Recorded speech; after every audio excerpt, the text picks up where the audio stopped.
comemora a nação rubro-negra, é tetracampeão e o Flamengo devolveu 2021 e Felipe largou o verbo, o Felipe Luiz largou o verbo na entrevista coletiva após o Flamengo devolver o vice-campeonato de 2021 da Libertadores e agora é o primeiro brasileiro tetracampeão da América. Você vai ver as falas de Felipe Luiz, comemora muito nação, comemorei demais, a voz está até meio rouca, mas isso aí faz parte e o Mengão venceu o Palmeiras com autoridade na final. Vamos escutar as principais falas de Felipe Luiz. Já vai deixando seu comentário, tá com o dedo no like se você gostou do Flamengo campeão, bota um comentário de onde você está assistindo, ajuda esse vídeo a crescer porque o Mengão é campeão. Se inscreve no canal para você não perder nada.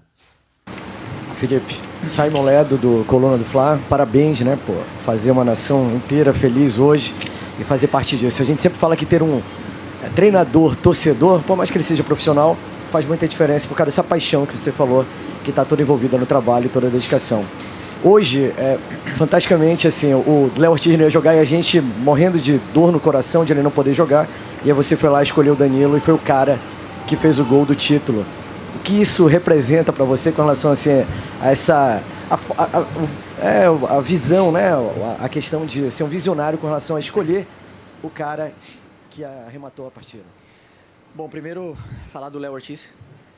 Só a gente, né? Mas ele sabe o esforço gigante que ele fez para estar presente nessa final.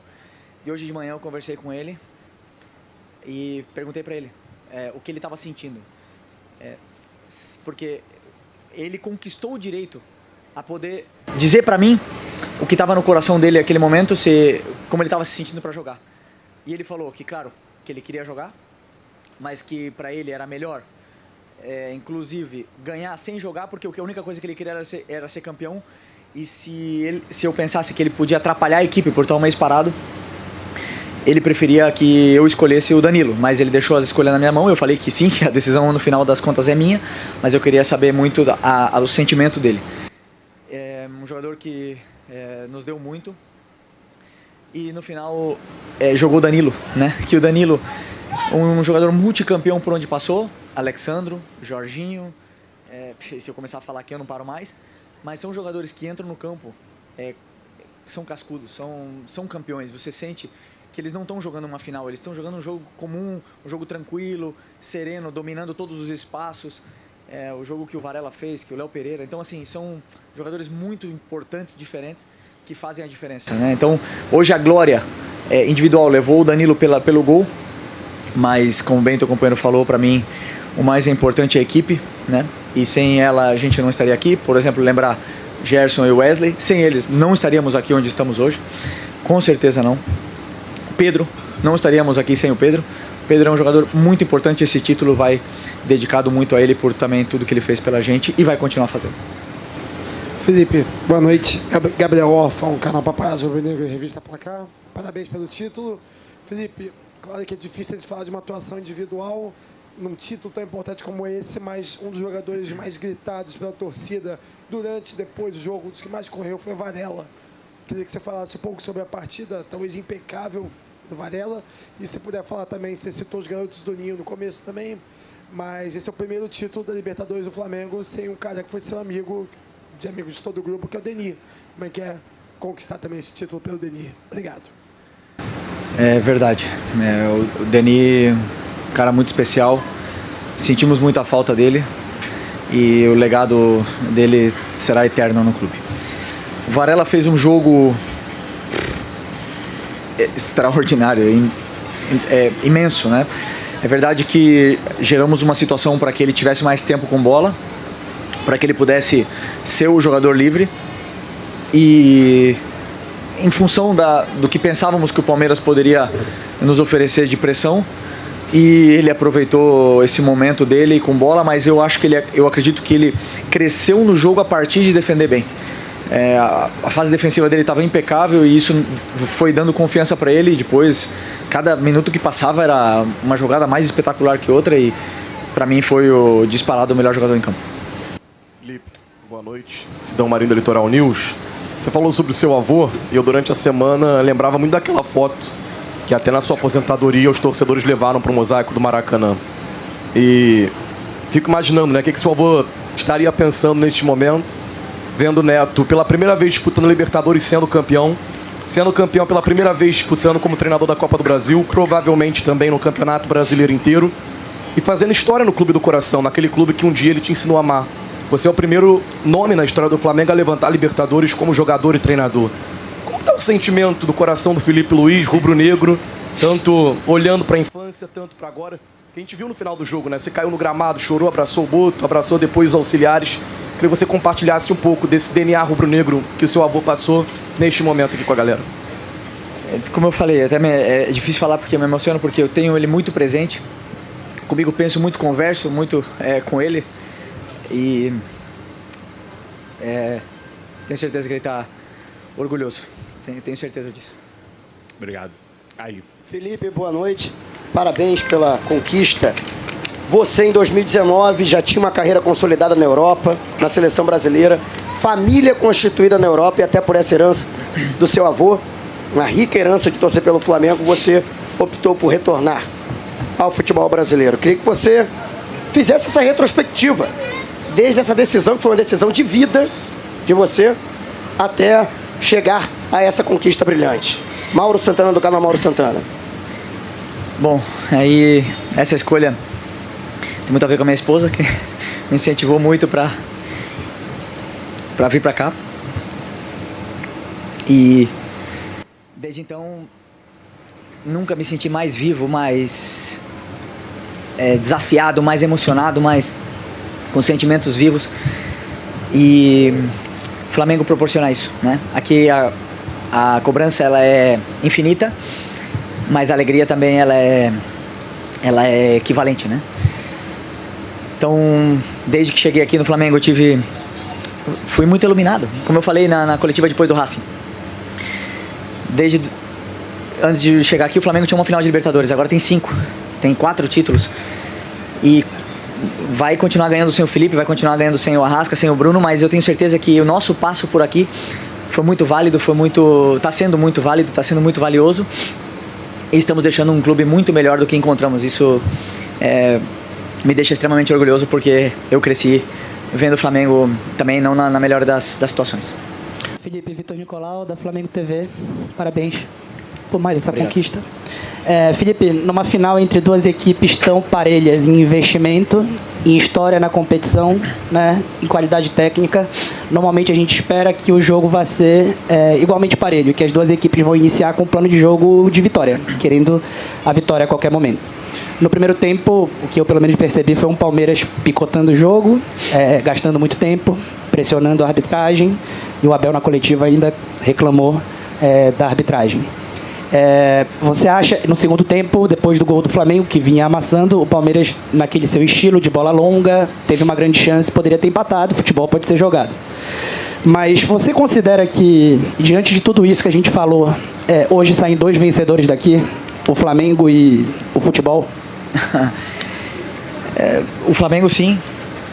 O futebol, pelo que eu entendo de plano de jogo e pelo que o Palmeiras nos gerou de dano no primeiro jogo, no jogo do Maracanã, eu entendia que eles queriam explorar muito bola nas costas dos nossos laterais e principalmente transições. Então, boa.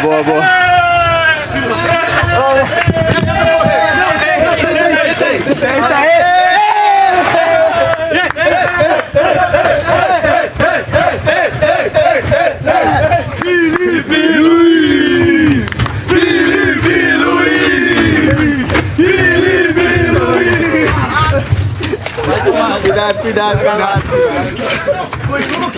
De novo ele, foi ele.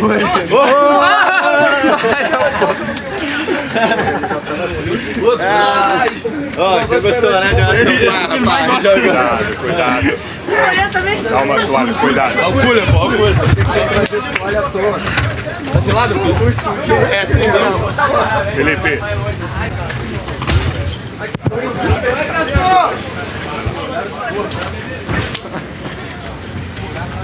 Obrigado.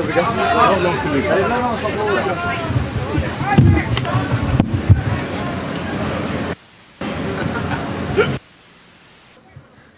Foi você? Foi você que me molhou? Bom, Continuamos. Sobre cada um tem uma estratégia muito clara. O Flamengo normalmente joga com bola, tenta propor, tenta pressionar, e claro que uma das nossas que deixamos para o nosso adversário são alguns contra-ataques, né? E eles têm jogadores muito velozes, muito rápidos e determinantes na frente, como o Vitor Roque e o Flaco. Então, uma das nossas estratégias também foi manter nosso lateral na última linha, e principalmente do lado oposto, para evitar essas transições tão letais do Palmeiras. Mesmo assim, eles conseguiram. Então, assim, cada treinador tem seu plano, e eu não digo que é uma vitória do futebol, porque, por exemplo, o plano do Fluminense no Mundial de Clubes foi o que levou a equipe brasileira mais longe. Então, cada plano de cada treinador tem uma validez, e cada treinador acredita com as suas armas e as características dos jogadores para poder vencer. Felipe, boa noite. Felipe, cada jogo ele exige um nível de atenção e de estresse, você sempre fala disso. E na final de 2021, que o Flamengo perdeu para o Palmeiras, jogadores do Palmeiras saíram falando que o Abel havia identificado um erro de posicionamento no sistema defensivo do Flamengo, de onde saiu o gol naquela ocasião do Rafael Veiga, o primeiro gol do Palmeiras. Em algum momento, durante a preparação para o jogo de hoje, aquela situação do Abel saber os erros de posicionamento, saber tudo, veio na sua cabeça e fez você redobrar a atenção para esse jogo, até na questão de escolher Léo Ortiz ou Danilo, o Varela, que entrou muito bem hoje, o Lino ou o Cebolinha. Você tinha algumas dúvidas para a partida de hoje. Eu queria saber se em algum momento você teve isso, assim, claro na sua cabeça, o que aconteceu lá em 2021. Obrigado. Bom, não por acontecer em 2021, mas sim, cada jogo acontecem erros, na qual eu identifico, minha equipe técnica, meu auxiliar, o Ivan, a gente identifica esse erro, porque são possíveis planos de jogo dos adversários contra nós. Então, nos últimos jogos, cometemos alguns erros, e o que meu trabalho é corrigi-los durante a semana, independente se vai ser o Palmeiras ou se vai ser o Ceará, quem for. Então, claro que o Palmeiras ele explora um determinado tipo de situações que também vem acontecendo, quadra bem com os erros que vínhamos cometendo nos últimos jogos, então une as correções junto com o plano de jogo e tudo encaixa. Mas claro que saber como o Abel pensa pelo livro, claro, eu li o livro dele e também as entrevistas, ajuda a entender como ele pensa o futebol, mas depois dentro do campo são os jogadores que colocam o plano em prática, os jogadores que executam, os jogadores que conseguem transformar tudo o que passamos para ele, e a linha entre a vitória e a derrota ela é muito fina. E hoje foi pra gente. Em 2021 poderia ter sido pra gente também. Tivemos aí uma possibilidade no final de vencer o jogo, não vencemos, perdemos. Hoje eles também tiveram a possibilidade de empatar. Veio pra gente, então acredito que essa energia e a sinergia que se está gerando desde o começo do ano foi uma coisa que eu falei pra eles também. Esse grupo, quando eu olho pra eles, eu sinto que é um grupo destinado a fazer história. É um grupo que quis, desde o primeiro momento, botar uma foto na parede. E agora eles vão ter essa foto lá na parede do CT e no museu, e serão eternos na história do clube. É isso aí, nação rubro-negra, muita emoção no título. Só agora eu tô conseguindo trazer um vídeo para vocês da entrevista coletiva do Felipe Luiz. Espero que vocês tenham gostado. Tá com o dedo no like aqui para ajudar o trabalho. Se inscreve no canal para você não perder as próximas informações do Flamengo. E deixe sua opinião nos comentários. O que você achou do Felipe Luiz? Qual foi o comportamento que você gostou dele? Gostou da atitude dele na final, das mexidas, de como ele se colocou, escalou o time em campo? Mengão é campeão. Você tem noção de que o Flamengo é tetracampeão da Libertadores? É isso aí, nação rubro-negra. Quarta-feira tem mais. Seremos campeões brasileiros. É isso aí. O secador passa mal e o Flamengo está na frente.